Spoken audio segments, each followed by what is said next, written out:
Hello, wanted to make a quick tutorial covering all the sort of general basics of how I like to do hair grooming. So this is not necessarily the best way, depending on your setup and stuff, but I've found it to be the best way for me 99% of the time. Obviously, I use hair grooming a ton in my own work. I think it makes stuff just look really good. It adds a lot of realism. It's also just something that computers are really good at rendering pretty realistically now. So I think it's a great thing to add to your renders. So let's jump into it. First off, I'm going to use my character who I call Dick Wrinkleman, who is a weird little floppy guy. And I'll provide this file, and the character with the shaders and all that stuff. Just a fun little quick guy that I made that I did this render with. And I'll throw out there that included in this setup is this really awesome wrinkle deformer that I highly recommend checking out, that helped give me really extra nice results and wrinkles on my character, as you can see here. It just looks so good. I love it. It requires lots of subdivisions because it's doing it with the actual geometry, but I think it's pretty worth it in this instance, at least. So great. Let's jump into it. First off, we need to have the character that we're going to groom with, and we need the rest version of the geometry, the T-pose.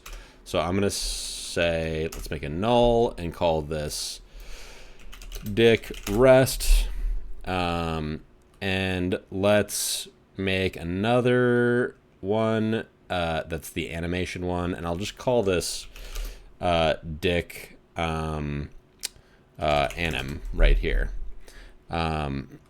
So here's Dick rest, Dick anim's down there.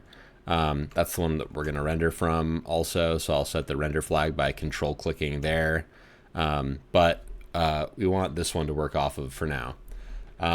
So great. Now what do we do to start this whole groom process? So the first thing I'm going to do is up here on my geo, I'm going to go outside of here, and we actually use the object level sort of a little bit for the groom setup, because it's going to be made up of multiple different objects. If we go up to the shelf tool here in the hair utils, I usually start off a groom just by selecting the object that I want to do the groom on and clicking add fur. And you select it, press enter, and boom, now we're good, right? This is exactly what we want. Obviously not, but it is where we want to start from. So we'll see that basically we have multiple objects that are being created here. We have this Geo1 groom, which creates our guides. This is an important concept in hair grooming. And then we have our guide deform, and then we have our hair gen over here for the final hair groom. And you'll see in a bit why it makes sense to kind of have all these different bits.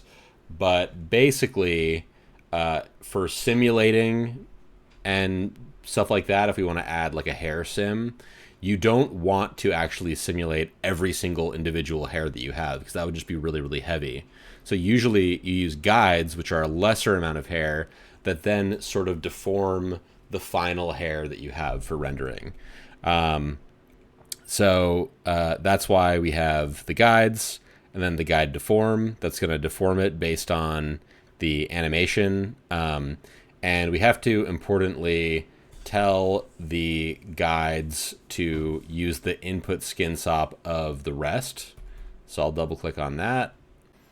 Okay, so then if we take a look at the hair gen node, we'll see that that hair gen actually is being properly animated. So it's sort of taking that guide info and then generating more hair between the guides with more detail for our final thing. Now, obviously, we don't want hair on all of this character. So how do we deal with that? Well, the first thing is that you can create an attribute here, a skin attribute, that drives the density of the hair. You can also use a black and white texture if you want to have more detail in between the points and stuff. But I always just use a skin attribute because it's so much easier.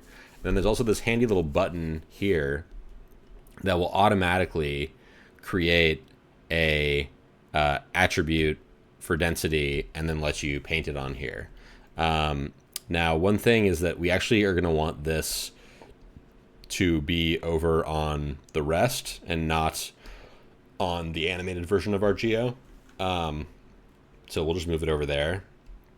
And then what we can do is set this value to 0 and basically just like flood the whole thing with 0.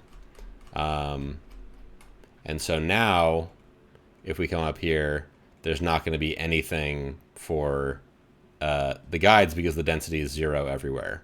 But if I, paint a little something here, oh, whoops, I have to set this value up again so that it will paint something. Paint a little something here, we can see, oh, great, now I'm getting guides that are showing up there. And you'll also see if we turn on the hair gen that we're getting some for here as well. And you actually are going to want to feed that same attribute into the hair gen because then it will sort of more accurately conform to that rather than just saying, oh, I'm going to generate wherever there are guides. It's sort of like giving it less detail if you don't give it that attribute. But if you give it to it, then it knows, oh, I only want to generate hair in these areas based on density. And also you'll kind of see that on the edges, they become a little bit less dense. And if I like smooth this attribute out, it should be a little bit more clear. Let me hide the other objects so I can paint more easily here without it updating. But basically, the density is a float attribute, so it's controlling the amount of density based on whatever the values are of this attribute. So now you can see it's like more sparse over here and more dense over here. Something worth noting. So cool. I'm gonna go and just like paint this a little bit more legitimately. So I'm using my Wacom to just draw kind of what I think his hair should look like. You can use the scroll wheel to scale the size of the brush. Maybe you want to give him some fun sort of sideburns that go around his arms, where his ears, I guess, kind of would be if this was a normal-ish head. And I'll scale this back up. You can also just increase the radius of the brush here. And you can change the values that you're painting if you want as well over here. But I'm pretty happy with this. You can also mirror the painting so that now when I paint it, it'll paint on both sides. But it is a little bit slow, so I generally will turn that off unless I want something to be really perfectly symmetrical, and it's going to be annoying to make it perfectly symmetrical. But yeah, I'll just sort of brush in there a little bit. Great, super easy stuff, nothing crazy, and we'll leave it at that for now for the density. So cool. Now he's got a cool little haircut. What next? Well, inside the guide groom, you can actually do a lot of stuff to these guides. And if I want to see what my geo looks like, I'll just turn on show all objects. And we can start using a whole bunch of different nodes that are specifically designed just for doing grooming operations. For one, there's the guide groom here, which is a very not procedural node. So I don't really like to use it that often, but sometimes it's just the best way to sort of sculpt the hair into the specific shape that you want. So there's a bunch of things on here. There's this draw tool that will let me just like draw guides from scratch. You don't even need to have any hair that's being generated automatically, and you can just do this, and then we'll see if we turn on the hair gen, that ends up kind of adjusting this a little bit, but it's not making like a huge difference. And you can also have the hair gen on if you want while you're working here. But I don't know if I like how slow that makes it. But this is cool. Another thing you can do is you can do this sculpt mode, which will let you kind of nudge the hairs around and stuff. And I'm going to turn this off just for good measure, just so we are only seeing the guides, and that'll make things a little bit easier. But if you uncheck this constrain length option, then that means that now the hair is no longer going to be constrained lengthwise, and you can make the hair like longer and do all kinds of crazy stuff to it, versus if you have constrained length on, it's just like you're nudging around the hair and you're not able to lengthen it or anything, obviously, based on the description of the name there. So that's fun. Let me go over here and see what this is looking like. Cool. He's got a pretty funky little haircut now. There's also a bunch of other ones. There's like smooth, which will let you like smooth out areas of the hair. It's kind of subtle, but you can see sort of what it's doing. There is relax, which does kind of a slightly different thing. If I scale up the brush here, which I think is affecting basically the positions of these. Like the root will kind of move around as they relax. There's blur, which is sort of, averaging stuff in a way. Not exactly, but sort of. And that's nice if you want to kind of fix some weirdness. You can also, like, I believe, part, and you can turn on mirroring and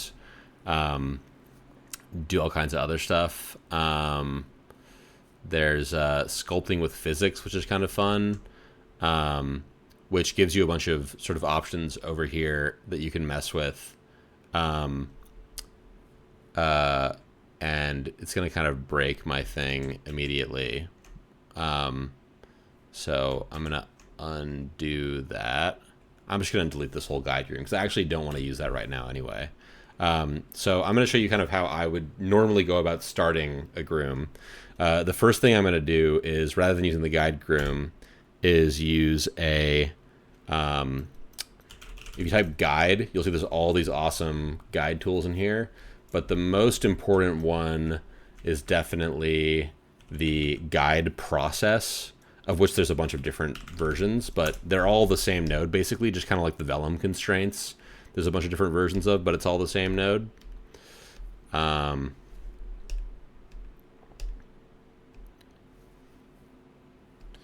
So if I turn that on now, all my guides are kind of bending slightly. That's sort of fun. But what I want to actually do is use the set length, and that will let me tweak the length of our guides, which I can randomize here if we want, and I can randomize them between like two different values. Or I can also, with any of these things, I can instead, and I can also stack them. I can make like a second one that's also going to affect it or whatever, and have it so that instead of setting the length, it's going to like multiply the length or something. And right now it's 1 and 1, so it's not doing anything, but I can like really crank it and get weird with it. There are like tons of these different settings that you can play with. But generally I'll start off with the length one, and with all of them you can tweak them using a skin attribute or a texture or other things, just like you can with the density. So I'm going to set this to be skin attribute, and then I'm going to hit this button, and it's automatically going to make this paint for me, which is helpful. And I'm just going to paint, I guess, values of 0 around where I want the guides to be shorter. Or maybe I don't want them to be 0, but I want them to be maybe like a lot shorter, like 0.025. Yeah, something like that. And so I'll do that, and I'll just shorten them like a bit. And that's fun. And then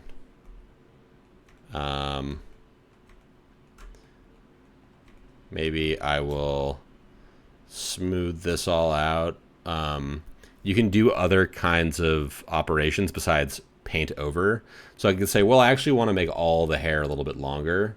You could use an add, and you could say, I want to add, 0.1 to everything, right? So it all gets longer now. And then you can kind of try to finesse that a bit. And we're still keeping things pretty procedural here. Also, on the outside of this node, I should have mentioned earlier, but you can crank the density even more if you want. And if you aren't using that guide groom node, then this will automatically update. But if you are using the guide groom node, you're going to have to redo any work if you're like changing the number of guides that you're using or whatever, because again, that node is inherently not very procedural. I'm going to lower this a bit. Maybe let's set this to like 1400 and see how that looks. Yeah.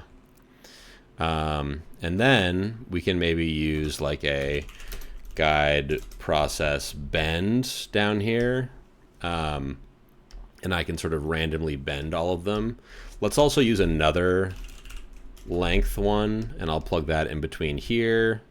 And I'll set it to randomize and multiply on the one that we have. So now we get just like a little bit of extra randomness in the hair length here. We use the guide bend a little bit just to make it a little bit random and a little bit bendy, not too crazy.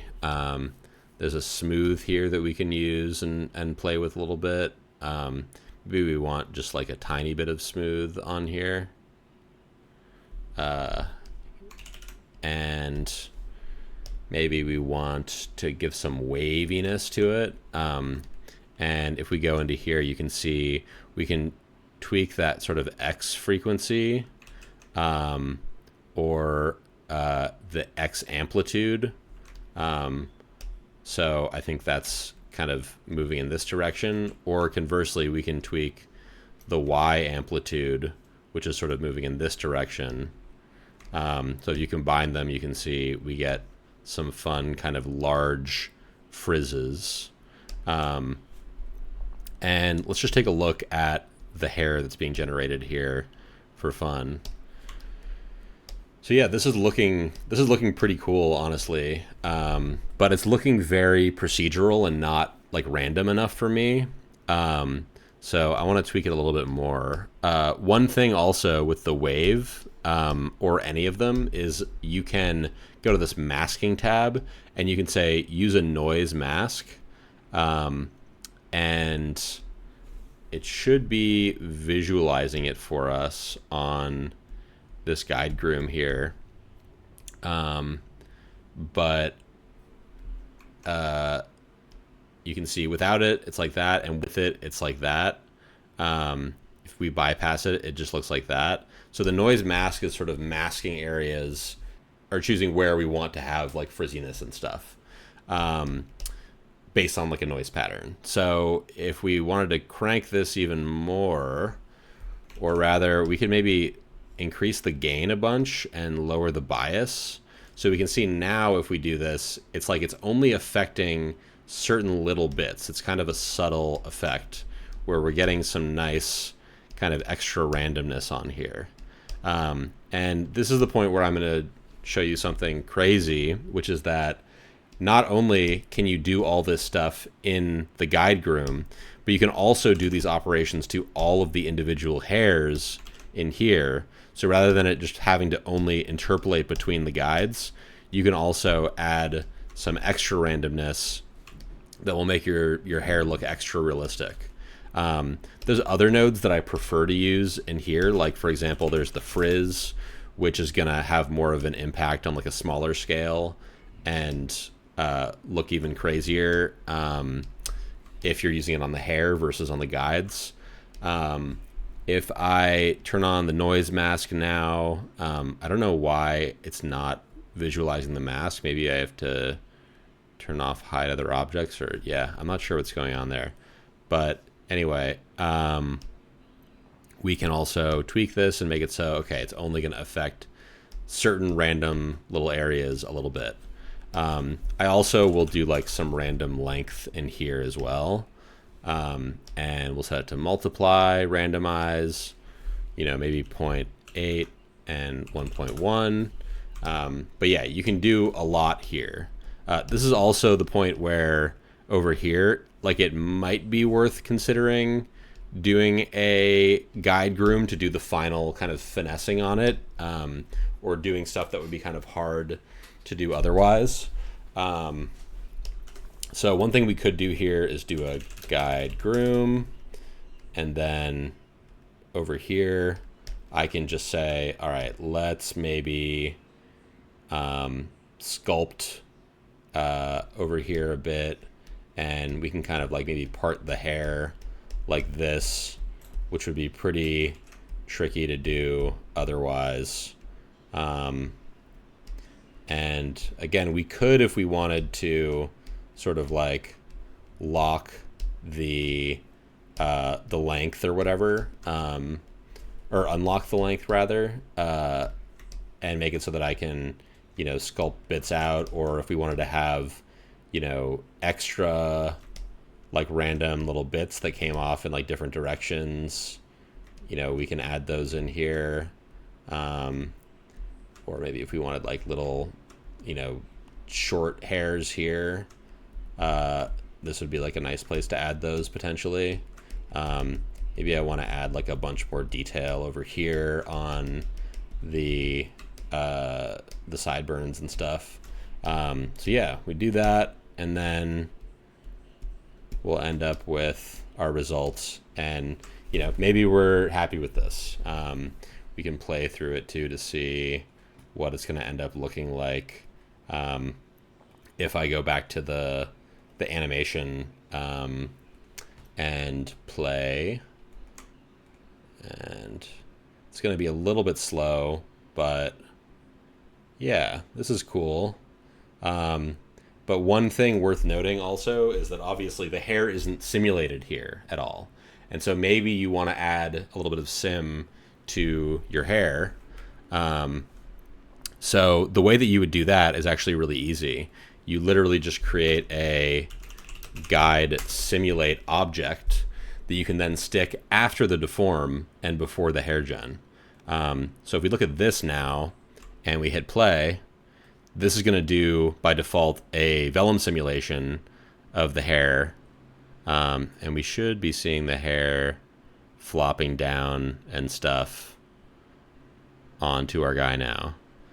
And maybe we're happy with this, or maybe we want to tweak some of the settings, like, I don't know, getting rid of gravity, or maybe we aren't happy with how much the hair flops down, which is a big thing. Like by default, it's going to flop down a lot, and like maybe we like this. This looks pretty awesome, actually. I really like this. I think I'm going to leave it like this, but just for good measure, I'm going to show the main setting that I usually have to tweak in here is on the vellum constraints. It's that bend stiffness. So you can see this bend stiffness is very low. And if you think about it, what's making the hair stay up is how much it's resisting bending, like if your hair flops down, it's because it's like really easily able to bend, and it's not going to fight back against gravity at all. But if it has a lot of bend stiffness and its default rest state is something like this, it's going to stick back up. So we can try cranking this to 10 or even 100, but let's just try 10 first. Usually I'm changing and trying things in increments of 10. And we'll see it'll still flop down, but it'll hold itself a bit more. Like this is pretty nice, actually. Or if we crank it to 100, then it's going to be a lot more like he's got, gel in his hair or whatever. So yeah, it sticks a lot better. So that's a really useful thing to know. And yeah, that is simulating. So cool. There's a couple other nodes I want to show, and then that'll be the end of this as like an intro series. But basically, first off, we got this guide groom here, and maybe we like that. But another procedural way of kind of grooming your hair a bit is to use this really awesome node up here called deform guides. Or rather, it's a couple of different nodes, including the guide advect node. Or not the deform guides. Sorry, rather it's the the curve advect setup right here. So if we click this, it creates a couple nodes, as you can see, a draw curve and a mirror. You can disable this, but that's if you want symmetry, and the guide advect here. So now what I can do is pretty crazy. I can literally say like what direction I want my fur to be moving in or whatever. So we can maybe say something like, I'm going to draw this curve, and it's literally just creating curves for me. And I'll like do the part like that. And then I'll say I want the sideburns to come down like this. And cool, I'm pretty happy with that. Except I don't love that it's like totally stuck to his head now. And really quick, if we want to look at these curves, we can just hide the other objects and see these are the curves I drew. And you can just draw more if you want to like, be more specific with kind of how much detail you're using to influence those guides. It's almost like you're creating guides for the guides that are the guides for the hair then. So yeah.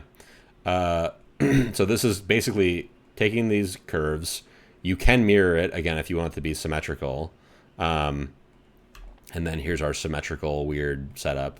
But it's basically converting this into a velocity VDB, and then it's advecting the guides using that.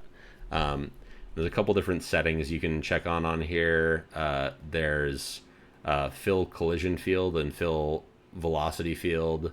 I usually don't use that. There's the bend, which is very useful, but the weird thing about this is that it bends from like across the length of the hairs. So like it's only affecting the bottom here, and then it's affecting the top at the end. And usually what I want to do is I actually will just use a blend shape, which is kind of hacky. I don't know if this is the best way to do it, but this is what I always do. And I'll just blend shape with this to say, oh, I just want like some influence from this thing.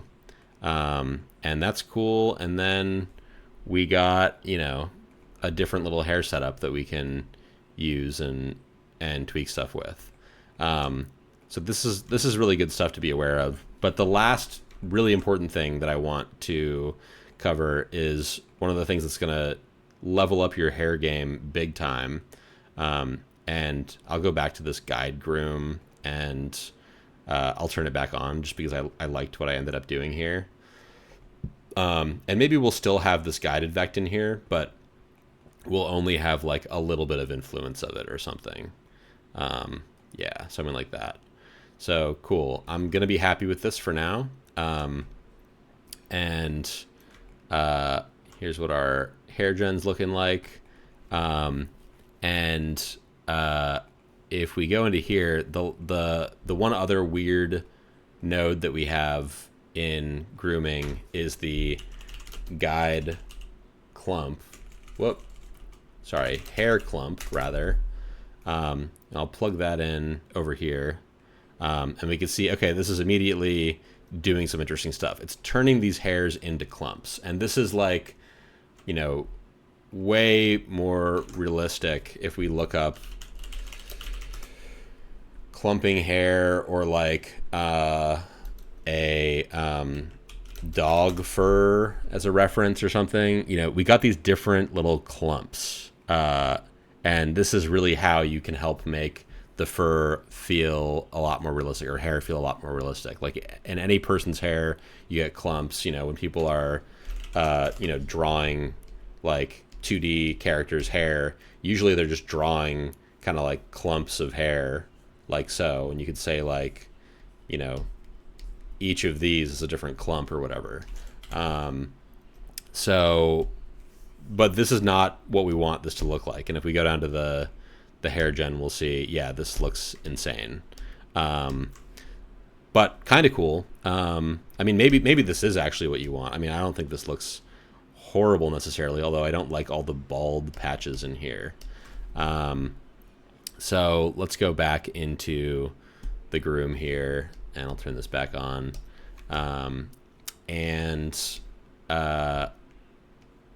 One other node that I'll show before this also is the guide collide with VDB, which can be really useful because by default, the hair gen will create like a VDB that it uses to influence the guides and stuff. You can just make your own custom VDB if you want, if the one that it makes by default isn't good, but this one looks fine. And I'm gonna say, well, this one's already taking that into consideration, but if you had another thing you wanted the hairs to collide with, you could plug them in here and it would do it without having to like simulate it or whatever. So that's pretty cool. But anyway, let's go ahead and use this surface offset and the push to like make sure we're pushing all of our hairs outside of the volume, because I don't want there to be any hairs inside, and it looks like we are getting some hairs inside, so that's not good. Maybe I can fix that in a bit. Going back to the clump though, the settings on here, the main one is going to be the clump size. So this is like choosing, again, the size of the clumps. We can go back over here and see, you know, immediately this is going to look a lot better. And I think it's helpful actually to visualize this stuff while we're making changes, because the hair clump just has such a dramatic effect on the hair in the end, which you're not going to really see unless you have it visible or check it frequently. But yeah, so we can tweak the clump size. You know, we can use a higher amount or whatever. There's also the tightness that you can play with, which is like, how tight are those clumps? You know, are they pretty open or are they really getting tight at the tip? You can tweak the sort of profile of the clumps also. So it's not like by default they kind of do this thing where they make it, you know, really sort of skinny early on, but maybe you want it to be thicker, you know, or maybe again, if you want to just reduce the tightness completely, you can just do that. And you can put numbers above this in here too. Like you can set this value to like 10 if you wanted to be crazy, but I wouldn't do that. I'll set this to 0.1 maybe, and I think that's going to look good. And you can also, again, drive these by any attributes. I can have a guide attribute where, let's say I want the sideburns to like feel like they almost don't have clumps. Sorry, I'm going to set this to be a skin attribute, and I'll paint that, and then I'll say, yeah, let's like completely get rid of any tightness down here. I'm control clicking to basically erase or paint values of 0 rather than 1. And cool. So this looks pretty good to me. I also really like, there's this fractal clumping setting, which will allow you to have like clumps within clumps. I feel like it's not really doing anything here, but maybe if we had bigger clumps, it would be more obvious what was happening. Yeah, so it's like that, and then the fractal clumping will kind of clump things within clumps. But I'm just not going to use that. I'm going to set that back to 1 and just lower the clump size again, because I kind of liked what we had before with this. There's this crossover rate also, which I think can control how much hairs from one clump can cross over into another, but that doesn't seem to be doing anything. But the one other thing I really like to play with is the curling tab, which I feel like adds a lot of crazy sort of realism to your setups, and you can choose like how curly you want these to make stuff. And I like to add just like a little bit of, you know, curl and frequency, and then maybe a little bit of a higher amplitude.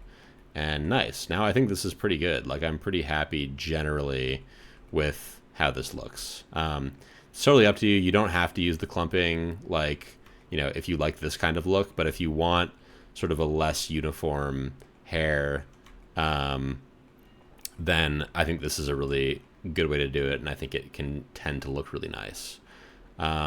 So cool. I'm pretty happy with all that. We could do a little bit more finessing and playing with these different, guide process nodes. There was a couple that we didn't even end up looking at, like this set direction one, which can be a good way to start off a groom also, if you want to use something like this instead of using the advect curves or whatever. There's again, we could bend stuff again one more time and get this cool kind of result, and you can randomize the bending if you want it to look insane. But remember, all these kind of procedural tweaks that are happening here are happening after the simulation. So the tweaks that you're doing in here in the guide groom are going to affect the simulation, and the ones in the hair gen are just purely visual. So yeah, cool. Well, I'm happy with this.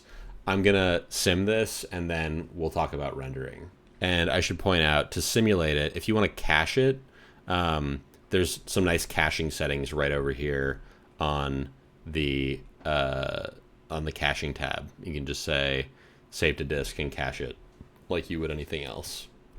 And I've already set up the render here for the rest of the scene. So all we have to do is worry about setting up the hair. So let's go ahead and do that. We can use a SOP import, or we could use a scene import and specifically just grab that object. But I'm going to use a SOP import, and I'm going to bring in the hair object and hit accept on that. And for good measure, I'll just name this hair. And then we can make a material library for just the hair here, which is now coming in all correctly. And so in here, I'm going to create a new Karma material builder. And if we do that, we'll just name this hair. You dive in there, and we're not going to use the standard surface. Instead, we're going to create a new node, which if we look up hair, we'll find there's this handy hair node in Karma, and there's also this newer Karma fur node, which I believe is just sort of like a fancier version of the hair node. Please correct me if I'm wrong, if anyone knows about that. But the fur node is newer, and it has more settings, and it seems to have all the same settings as the hair node, so I'd suggest using that. That's what I've at least been led to believe. So I'll drag this onto the hair here, and we'll apply it, and then we can merge this in with the rest of our setup. Awesome. So this already looks pretty promising. I mean, we got some hair on our guy, and it certainly looks somewhat like hair. You'll notice, though, that the curves themselves are a little bit faceted, and you may want to subdivide them. If you want to do that, the way to do it would be on the SOP import node, go to geometry handling, and turn on treat polygons as subdivision surfaces. And then you should be able to get proper subdivisions on here once it is able to reload in Karma XPU with the subdivided hairs. So we'll just give it a sec to initialize.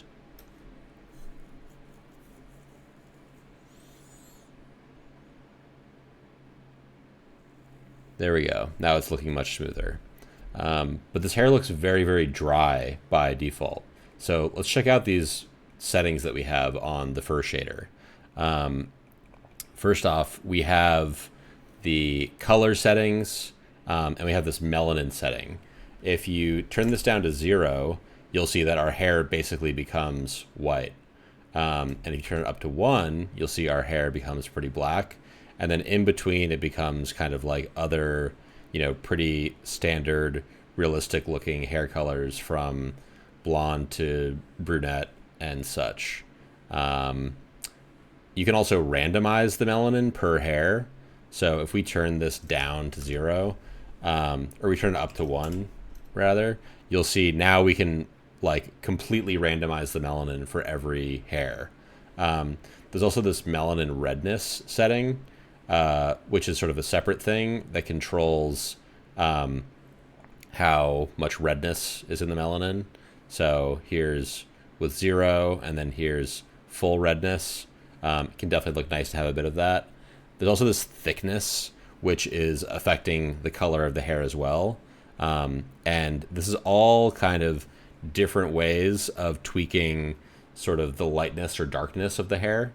There's also this base color here, which I believe if you set the melanin to 0, you'll just get full blast, eye burning light blue color. And if you play with it in between values, it's just kind of like a tint on the hair. So that's all stuff that's worth noting. I'm going to use no tint and just go with a nice, fairly realistic red-ish hair with some melanin randomness. And I'll set the base color back to 1. I didn't mean to set it to 0. That's going to make everything black, of course. So yeah, maybe something like kind of like this looks pretty good on him. Yeah, we'll go with that. Then on the cortex over here, we can see that there's this roughness setting. I can set this to 0. And then the hair will get more kind of fine reflections. And if you set this to 1, it should make the hair feel like a lot more dry. You can also turn up the IOR and maybe like lower this down to 0.2 or something, and the hair will kind of become more shiny if you increase that index of refraction. So yeah, we'll play with that a little bit. I don't totally understand exactly how the shift parameter works. I think it's changing like the angle that the hairs reflect at and stuff. But I'm definitely not an expert on this aspect. And I haven't played with a lot of the other settings, but it is nice to know that there's this roughness randomized down here, which is doing the same thing with the roughness that we're doing with like the melanin randomize or whatever. That's like giving the hair a nice bit of extra kind of variety. One thing also is if we're just like thinking that our hairs are feeling a little bit too thick, we can always go back to the object level. And I forgot to point this out earlier, but you can control the thickness of the hairs over here on this tab. So I can lower it down to like 0.01 or maybe 0.05 like that. I think maybe like we'll kind of split the difference a little bit there, and I'll make it a little bit thinner. And you can also change the profile of the individual hairs if you want, similar to the way that we could with the clumps. So I'll just play with that a little bit and go back and turn that render back on. And it'll take a second.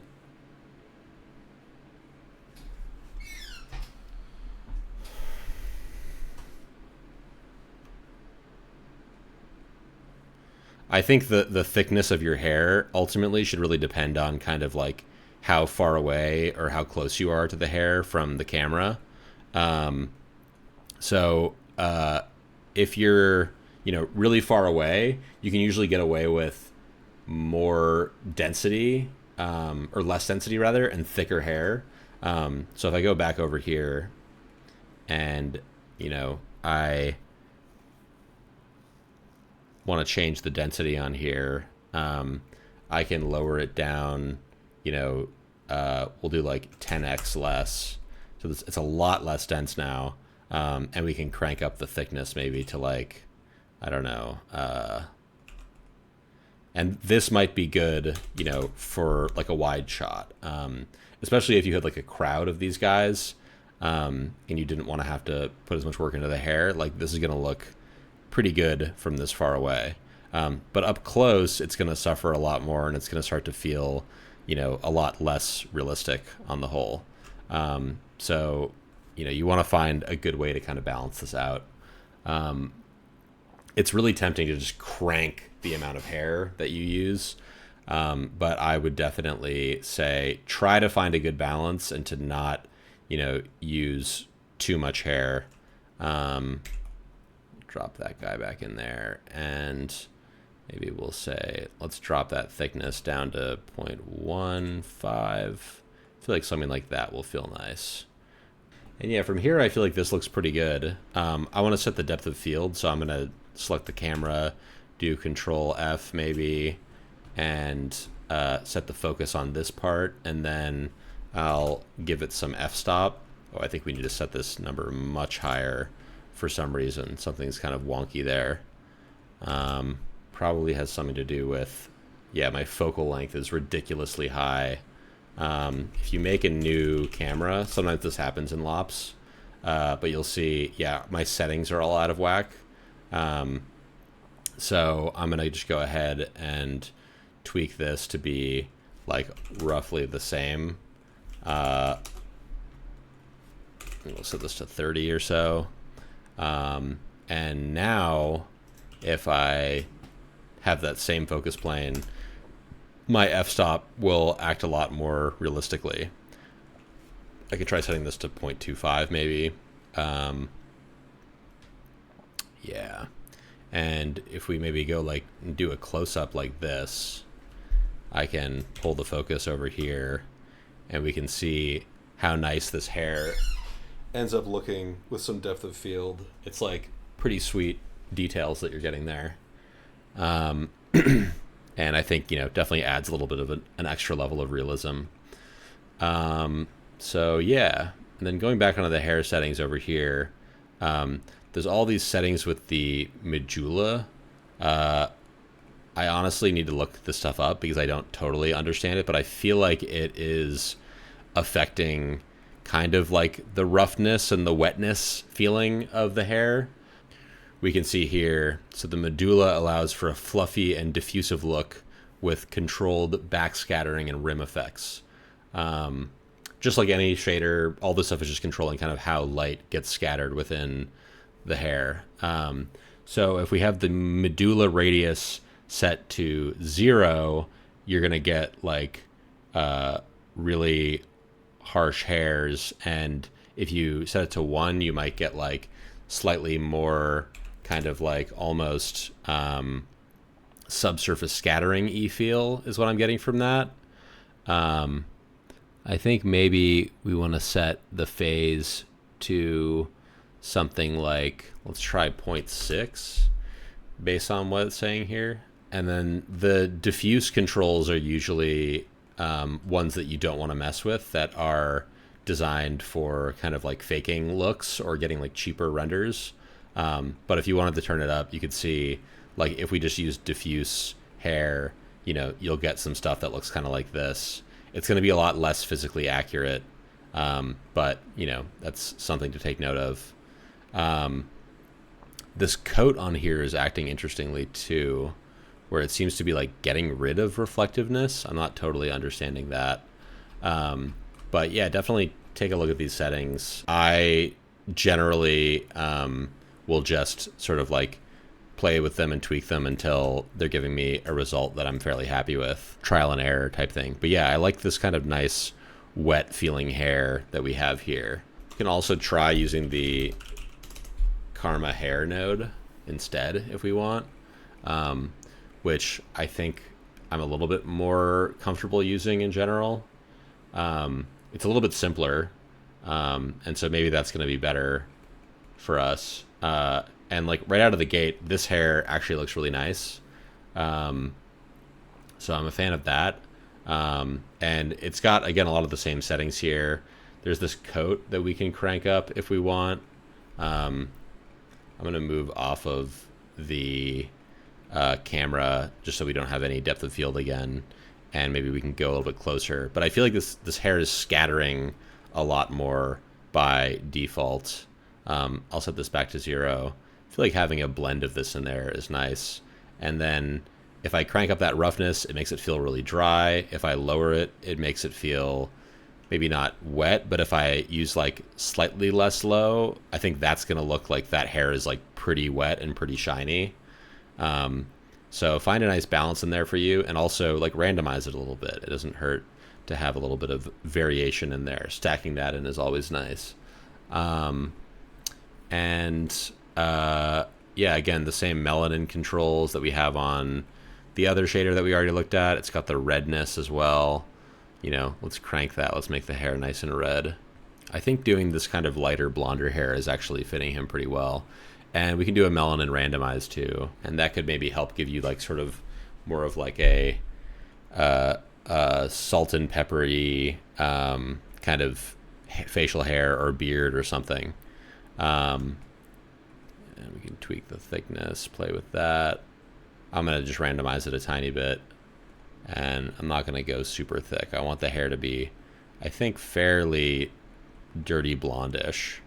But yeah, that's pretty much it for the hair settings. You can always affect it by bringing in attributes directly that are on the hairs if you want to, you know, tweak the hairs in SOPs first and then bring some of those color or roughness or whatever attributes into the hair just using the USD primvar reader, reading your attribute in and then plugging it in wherever you want.